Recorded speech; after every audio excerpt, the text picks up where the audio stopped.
And these 8 years that you've been out, have you felt like there was a situation that could have led you back in prison? A few of them.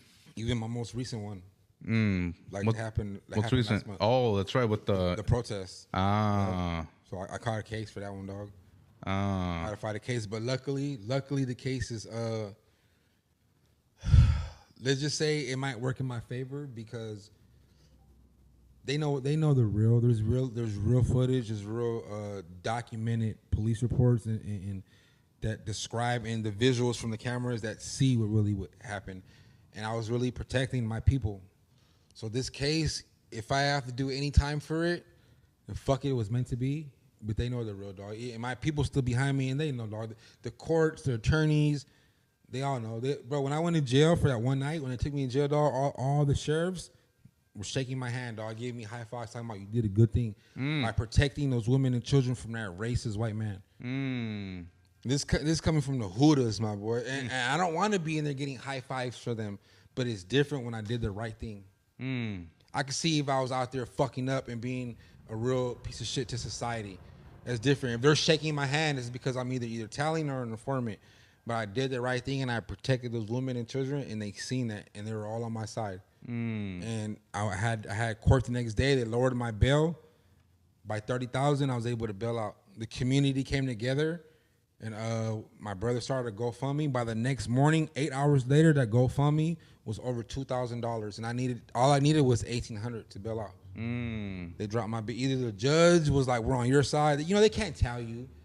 They're professionals, but it seemed like he knew he was doing me a favor. He dropped my bail. He dropped it by $30K, and I was able to bail out. Shit. Yeah. Bailed out the very next morning, dog. So, Can you talk about this case at all or no? Or is it? I could talk about it a little bit. Oh. You know what I'm saying? But everything I'm going to say is allegedly. Right. Everything I'm saying is hypothetically, allegedly. Yeah, so we don't know. It's all allegedly. So when this happened, this was amid the nationwide protests going on all across the country, right?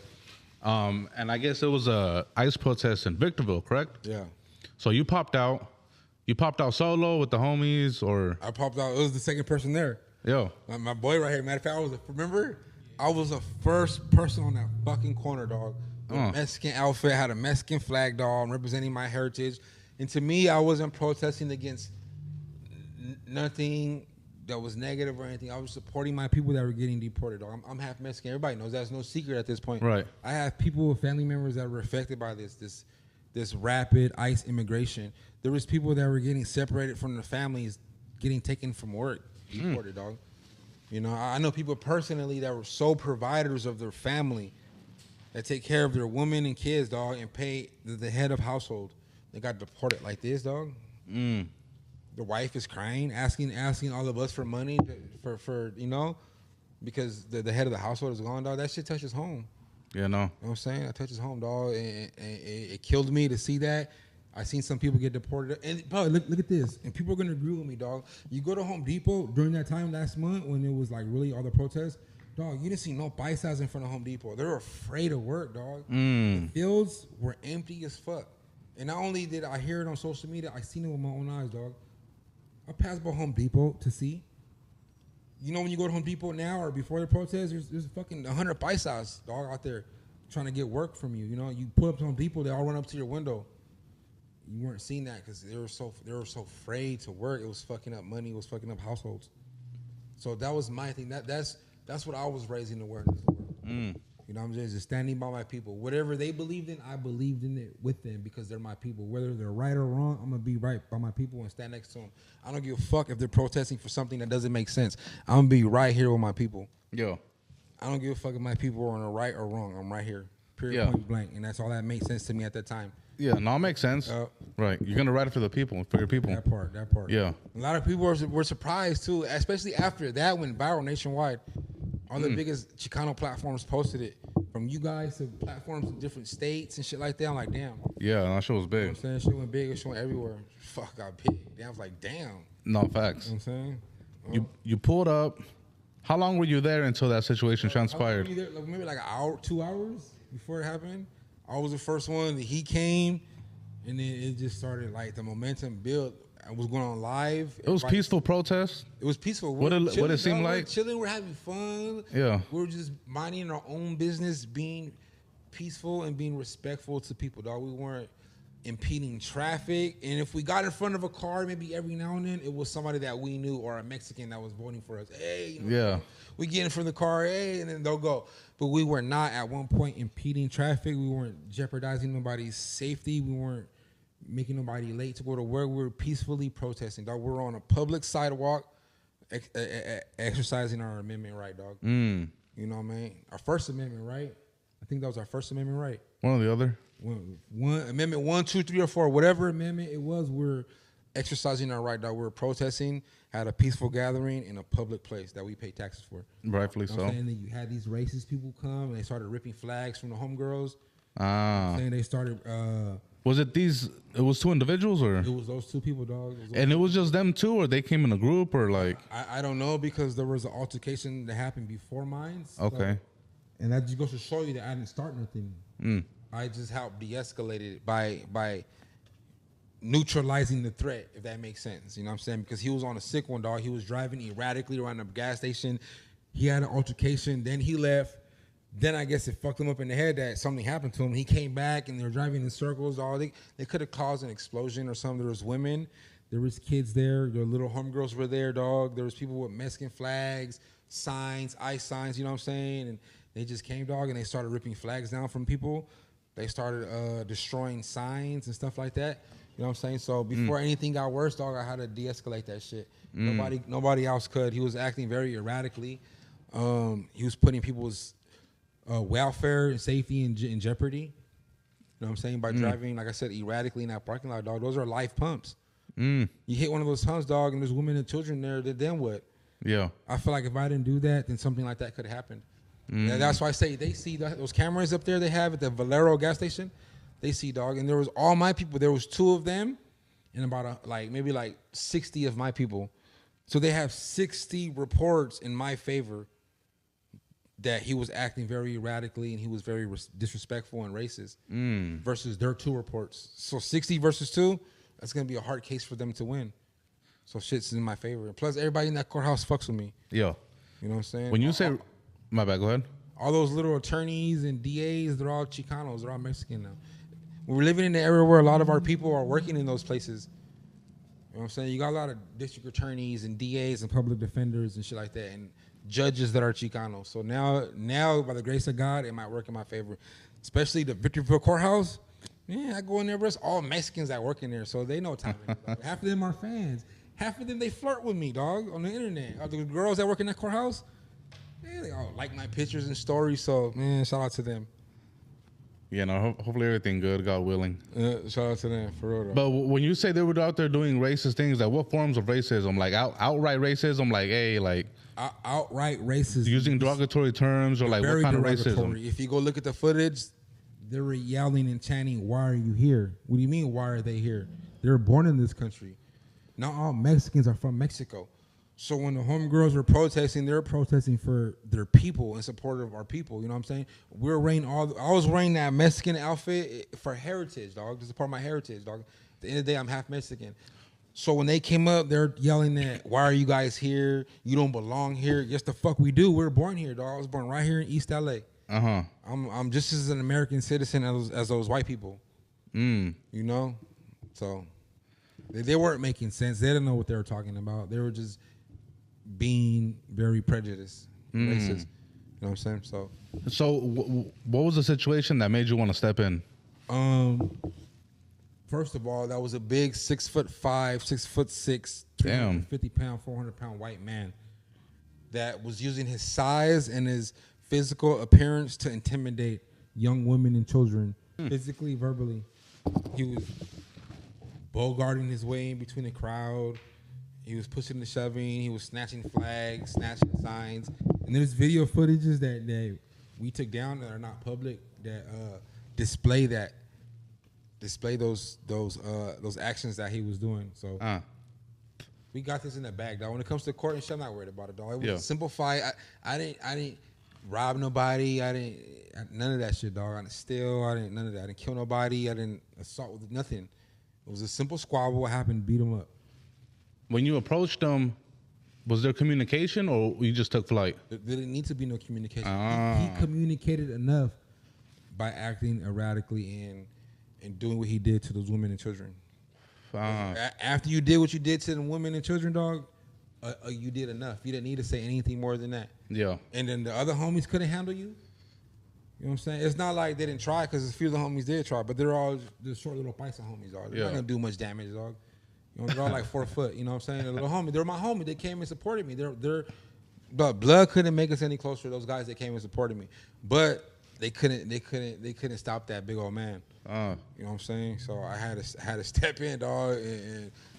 And there's a clip of the fight video. Like they caught us during the middle of the fight. They didn't get the first half. But fuck it, I don't even want to upload it because now it's a situation. So, but man, I dog walked that big old boy. Big for big for nothing. You see how his feet were in the air, just like all jello. I don't think I've seen the fight, bro. I seen the clip of you like recording yourself. Yeah. I seen that one, but the fight I haven't seen. Yeah, with your hand and shit. Yeah. Yeah, man, he was a big old intimidating white boy for nothing. Bro. Damn. Big old white, what? All that big shit, all that racist shit for nothing. So I feel sorry for them because they got very humiliated, which maybe some people feel like they deserve. I heard some of them got fired from their jobs, which I feel like maybe some people feel like they deserve. Not me, but people. You know what I'm saying? I know people are watching this or are probably going to watch it, but people feel like they got what they deserved. Yeah. I'm not going to say what I feel, but the majority for sure feel like they got what they deserve. They got very humiliated. The high desert's not that big. So I'm pretty sure when they go into a business, people are going to recognize them and they're going to get what they deserve. Does Victorville have a history of racism at all? They say it does. Does it really, Pop?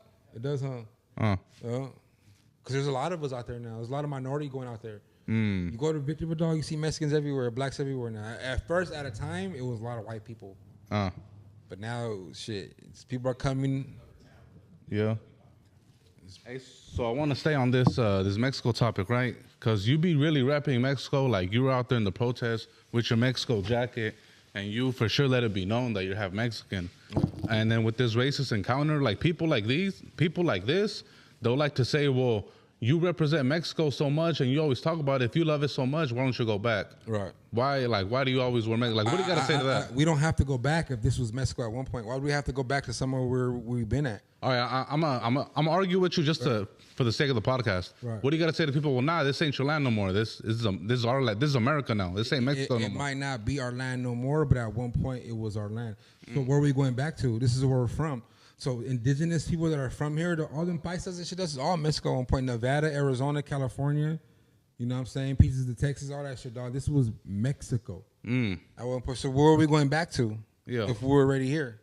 You know what I'm saying? If anything, look, I hate to say it, dog. You know, I'm not prejudiced. I love white people. My girlfriend's white. You know what I'm saying? 6 out of 10 of my exes are white. How you? It's the truth, though. But look, I'm gonna tell you something, dog. The real immigrants are Europeans. The real indigenous people here, dog, are Indians and Mexican people, dog. The real indigenous people of this land. We've been here. We didn't have to cross no oceans. Europeans had to cross the ocean, dog. Mexico's right there next door. We didn't have to cross a fence or ocean. There was none of that shit back then, dog. You just walk over and live here, dog. The real migrants or what do you call them? People who are not from here are Europeans.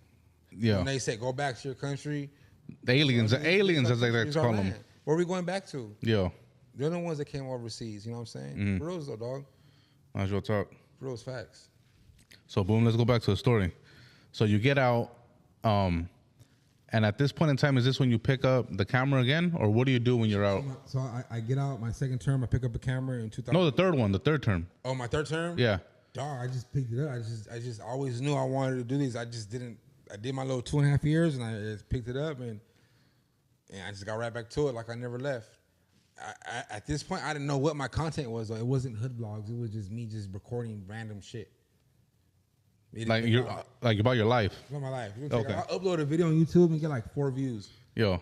This is embarrassing, dog. I'm like, fuck. Nah, I gotta start somewhere, bro. Somewhere, bro. But you know, at that point, it's like you want to share it to your Facebook, and you want your friends to see. You don't want to get clowned on though. But it's like, oh, you're a YouTuber, because it wasn't a thing for people like us to be YouTubers. Dog. It was like a Logan Paul, Jake Paul, white person, corny thing. Dog, for us, that's facts. YouTubers from the streets. Oh, you're a YouTuber. Oh, look at or just a YouTuber now. Look at YouTuber. Or just a blogger. Yeah, bro. I was the same way. Like I didn't tell nobody I was doing food community till like. Yeah. To like, I started making bread really to like almost 2 years, bro. Yeah. Like, so I feel you. You know what I'm saying? I just kind of just did it. I did it. I let it take off organically. I let it take off organically.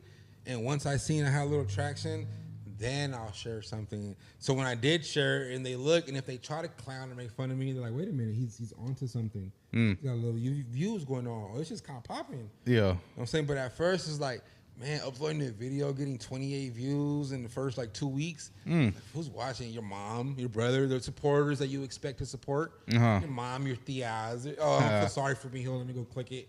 Watch it for 30 seconds and get a view. So it was like, but you knew that's what it took.